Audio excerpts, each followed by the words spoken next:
નમસ્કાર વિદ્યાર્થી મિત્રો, હું શૈલેષ દલસાણિયા નિરંજન સ્કૂલમાં આપનું હાર્દિક સ્વાગત કરું છું. હવે આપણે આજે છે લેક્ચર 5માં છે સેક્શન સી, જે ફંક્શન વિભાગ જે તમારે જે પૂછાય છે. જોકે આપણે આના પહેલાં પણ ફંક્શન વાક્ય છે 1 થી 19 ક્રમ છે આપણે સમજેલા હતા. કેટલા હતા? 1 થી 19, બરાબર. આજે પણ આપણે તેને થોડુંક શોર્ટમાં કે કઈ રીતે આ વાક્યોને છે તમે શોર્ટમાં તમે યાદ રાખી શકો. અમુક શબ્દો ઓળખવા પડે, તેના ઉપરથી છે આપણે નક્કી કરી શકીએ કે આ કયું ફંક્શન આવશે. એટલે ખાસ ધ્યાન રાખજો, બરાબર, કે કયું ફંક્શન આવશે. જો અહીંયા તમને એક કોષ્ટક આપેલું છે જેમાં નંબર છે, ફંક્શન છે અને વર્ડ્સ છે. નંબરમાં ક્રમ આપેલા છે, ફંક્શનમાં અલગ અલગ ફંક્શનના નામ દીધેલા છે જે આપણે આગળ પણ છે આપણે સમજી ગયા છે, અને એની સામે વર્ડ્સ દીધેલા છે. એટલે કે કયા ફંક્શનમાં કયા શબ્દો આવી શકે. જનરલી જો તમારે શોર્ટમાં કોઈ પણ વસ્તુને તમારે યાદ રાખવી છે, એમાં ખાસ કરીને ફંક્શન, તો તમે સૌથી પહેલાં તો તેમાં જે શબ્દો છે એને ઓળખવાનો પ્રયત્ન કરો, એટલે તમને સરળ થશે. ઘણી વખત અમુક વિદ્યાર્થીઓ ભાષાંતર કરી એનું ટ્રાન્સલેશન કરીને જે સમજી જતા હોય છે, પણ અમુક વિદ્યાર્થીઓને ટ્રાન્સલેશન કરવામાં થોડી તકલીફ પડે છે. એવા વિદ્યાર્થીઓએ તો ખાસ આ શબ્દો છે એ સમજવા જરૂરી છે કે તમને આ શબ્દો જોવા મળે એટલે તમારે નક્કી કરી લેવાનું કે આ જ ફંક્શન છે, જેથી કરીને તમને એક તો આમાં ઝડપ પણ થશે, એટલી કારણ કે ઝડપી કાર્ય થશે, કારણ કે તમારે શબ્દો ઓળખીને છે ફંક્શન છે નક્કી કરવાનું છે. એટલે એકદમ છે તમારું વર્ક પણ છે એકદમ સ્પીડી થશે,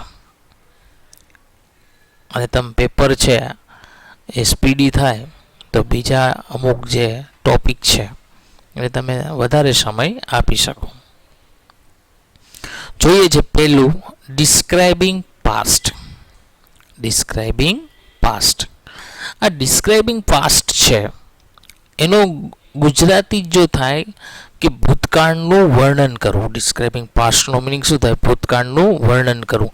તો જનરલી આ પ્રકારના વાક્યોમાં તમારે ભૂતકાળના સેન્ટેન્સ હશે, એટલે કે પાસ્ટના સેન્ટેન્સ હશે. કોઈ પણ વાક્ય ભૂતકાળનું હોય, જેમ કે આમાં શબ્દો આપ્યા છે પાસ્ટ ફોર્મ હોય, એટલે કે V2 ભૂતકાળનું રૂપ હોય, ડીડ નોટ હોય, વોઝ હોય, વેર ING હોય એટલે કે ચાલુ ભૂતકાળ હોય, વોઝ વેર પ્લસ ING હોય એટલે કે શું હોય છે? ચાલુ ભૂતકાળ હોય. તો એ સમજી લેવાનું કે આ ડિસ્ક્રાઇબિંગ પાસ્ટ બતાવે છે.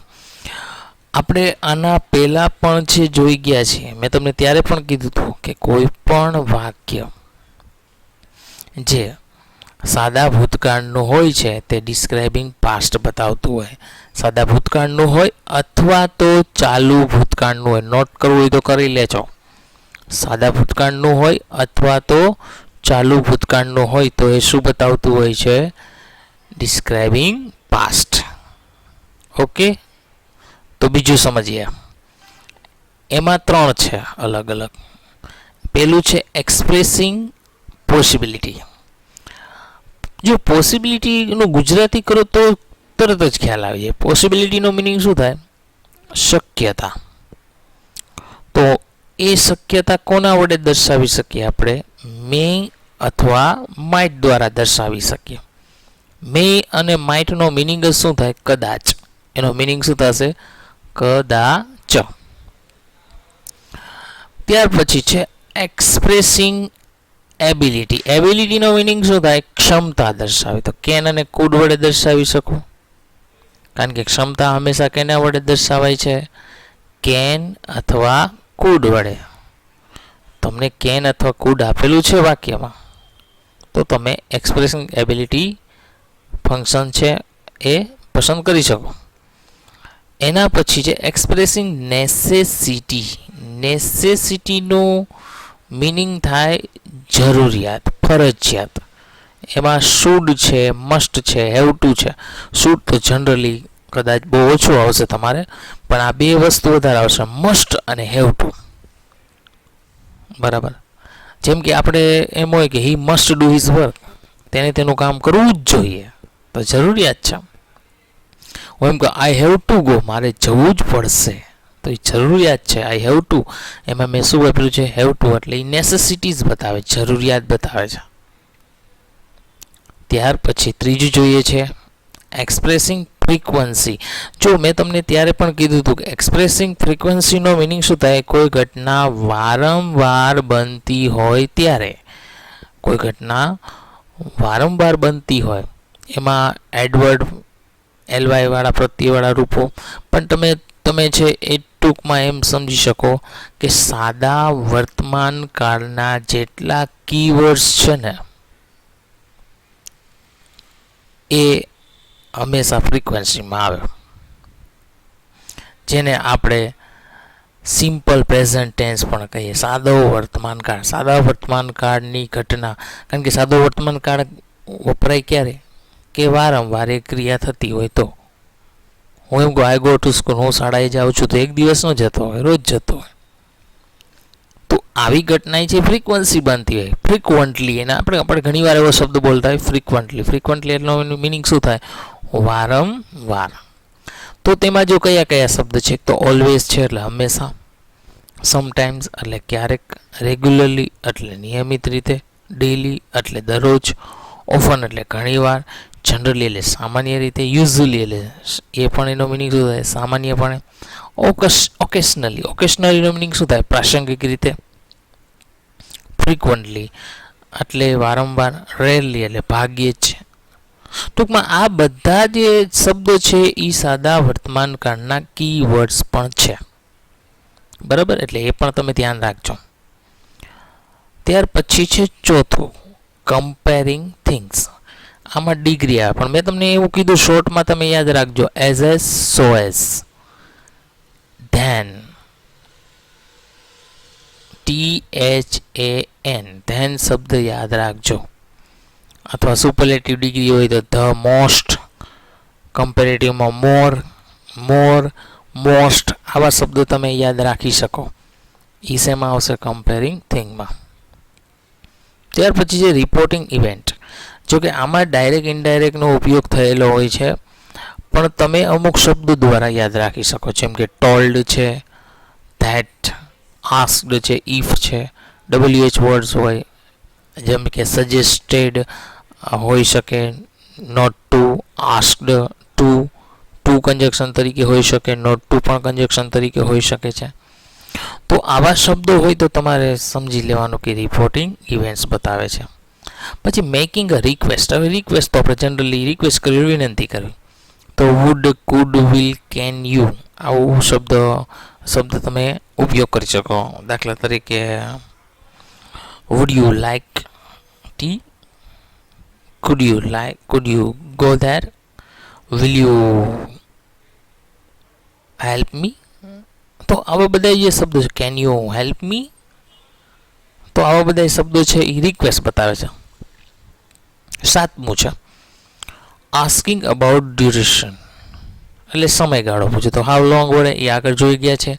સમયગાળો પૂછવો છે તો શું આવશે? How long. આ બહુ અગત્યનું છે. મેકિંગ નંબર એટલે આસ્કિંગ અબાઉટ નંબર એટલે શું આવશે? How many. સંખ્યા પૂછવી હોય તો how many. Asking about quantity એટલે કોઈ જથ્થો અથવા પ્રમાણ તમારે મેળવવું છે તો શું આવશે? How much.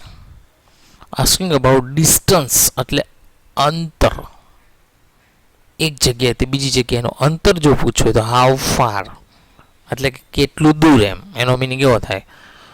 તો ડિસ્ટન્સ પૂછી શકે. આ બધાનો ઉપયોગ સિકિંગ ઇન્ફોર્મેશનમાં પણ થાય. સિકિંગ ઇન્ફોર્મેશન અથવા બીજું શું છે, ઇન્ક્વાયરી એઝ નેચર, એમાં પણ ઉપયોગ થઈ શકે, પણ તમારે ઓપ્શન ઉપર જોવાનું. ત્યાર પછી જો ઇન્ડિકેટિંગ કોન્ટ્રાસ્ટ. કોન્ટ્રાસ્ટનો મિનિંગ થાય વિરોધાભાસ. કોઈ બે વાક્યો એકબીજાના વિરોધી હોય, જેમાં આ શબ્દો ખાસ યાદ રાખજો: બટ, યટ, ધો અને અલ્ધો. આ ચારે ચાર વર્ડ્સ છે એ વિરોધાભાસ દર્શાવે છે. દાખલા તરીકે એમ હોય કે he is a young boy but he can not run, કે તે યુવાન છોકરો છે પરંતુ તે દોડી શકતો નથી. તો એ એક પ્રકારનો વિરોધાભાસ છે કે ભાઈ યુવાન છે પણ દોડી શકતો નથી. ત્યાર પછી છે ટોકિંગ અબાઉટ રીઝન. રીઝનમાં તો બીકોઝ, સિન્સ અથવા એઝનો ઉપયોગ થઈ શકે. ટોકિંગ અબાઉટ રિઝલ્ટ, પરિણામમાં શેનો ઉપયોગ થાય? શો ધેટ અથવા ધેરફોર અથવા શો. રીઝન અને રિઝલ્ટ એ ઘણીવાર પરીક્ષામાં પૂછાય છે, એટલે એ પણ ખાસ શબ્દો યાદ રાખજો. ડિસ્ક્રાઇબિંગ અથવા સ્પેસિફાઈંગ ટાઈમ અથવા લોકેશન. લોકેશન અથવા સમય માટે એક તો on, in, at, by, from. આ બધા પ્રેપોઝિશન છે. To, toward, since, for, just, already, ever, never. આ બધા શું બતાવે છે? ડિસ્ક્રાઇબિંગ અથવા સ્પેસિફાઈંગ ટાઈમ ઓર લોકેશન બતાવે. પ્રેપોઝિશન મોસ્ટ ઓફ લોકેશનમાં અને ટાઈમમાં હોય છે. પછી એક્સચેન્જિંગ નાઇસ્ટીઝ. નાઇસ્ટીઝ એટલે મેં તમને કીધું ગ્રીટિંગ્સ આવે બધા. ગ્રીટિંગ્સનો મિનિંગ શું થાય? અભિવાદનો. જેટલા અભિવાદનો છે, જેમ કે good morning, how are you, fine, I am sorry, thank you, welcome, આ બધા જે સેન્ટેન્સ છે એ બધા ગ્રીટિંગ્સમાં આવશે. આને એક્સચેન્જિંગ નાઇસ્ટીઝ અથવા તો આને પ્લેઝન્ટરીઝ પણ કહેવાય છે. આનું બીજું નામ પ્લેઝન્ટરીઝ પણ છે. એટલે તમને કદાચ પરીક્ષામાં પ્લેઝન્ટરીઝ પૂછાય. આપણે તો નાઇસ્ટીઝ જ પૂછશું આ વખતે પરીક્ષામાં, પણ કદાચ બોર્ડની પરીક્ષામાં પ્લેઝન્ટરીઝ પૂછાય તો પણ એ આ સરખા જ છે, નાઇસ્ટીઝ અને પ્લેઝન્ટરીઝ. એના પછી ડિસ્ક્રાઇબ એક્શન. ડિસ્ક્રાઇબ એક્શનમાં જનરલી પેસિવ વોઇસનું વાક્ય હોય છે. આ વસ્તુ ખાસ સમજવા જેવી છે કે એમાં પેસિવ વોઇસનું એટલે કે કર્મ છે આગળ હોય. એના પછી છે ડિસ્ક્રાઇબિંગ પ્રોસેસ, પ્રક્રિયા દર્શાવવી. તો કે આજ્ઞાત રચનાઓ, જેને આપણે ઇંગ્લિશમાં કહે ઇમ્પરેટિવ પેટર્ન્સ. આજ્ઞાત વાક્ય હોય એટલે મોસ્ટ ઓફ પ્રોસેસ બતાવે. પ્રોસેસ એટલે પ્રક્રિયા. એક ક્રિયા થાય પછી બીજી ક્રિયા થાય એને પ્રક્રિયા કહેવાય. એના પછી છે ડિસ્ક્રાઇબિંગ પર્સન. એમાં શું આવશે? એડજેક્ટિવ, ફ્રેઝ, ક્લોઝ, જેમાં વુ, વુમ, વુઝ અથવા ધેટનો ઉપયોગ થશે. એમાં પણ મેં તમને કીધું હતું કે વ્યક્તિને દર્શાવવા માટે વુ, વુઝ કે ધેટ, અથવા વસ્તુને દર્શાવવા માટે અથવા સ્થળને દર્શાવવા માટે વેર અથવા વિચ. જો નીચે લખ્યું ડિસ્ક્રાઇબિંગ પ્લેસ, એમાં શું આવશે? વેર ઓર વિચ. ઇન્ક્વાયરી એઝ નેચર, જેમાં બધા જ પ્રકારના પ્રશ્નાર્થ વાક્ય આવે. શોર્ટમાં આમ યાદ રાખજો તમે. પછી ઇન્વર્ઝન ક્વેશ્ચન હોય કે પછી WH ક્વેશ્ચન હોય, બધા પ્રકારના ક્વેશ્ચન એટલે ઇન્ક્વાયરી એઝ નેચર. ત્યાર પછી 18મું છે ટોકિંગ અબાઉટ ટાઈમ, એટલે સમય વિશે વાતો કરવી, જેને કે વેન, વાઇલ, ટીલ, અનટીલ. આ બધા શબ્દો હોય એટલે સમજી લેવાનું કે આ સમય દર્શાવે છે. તો મિત્રો, આશા છે કે તમને સમજાણું હશે વ્યવસ્થિત રીતે. ખાસ તો શબ્દો યાદ રાખવાના છે તમને. ઓકે, અહીં સુધી રાખીએ છીએ. Thank you.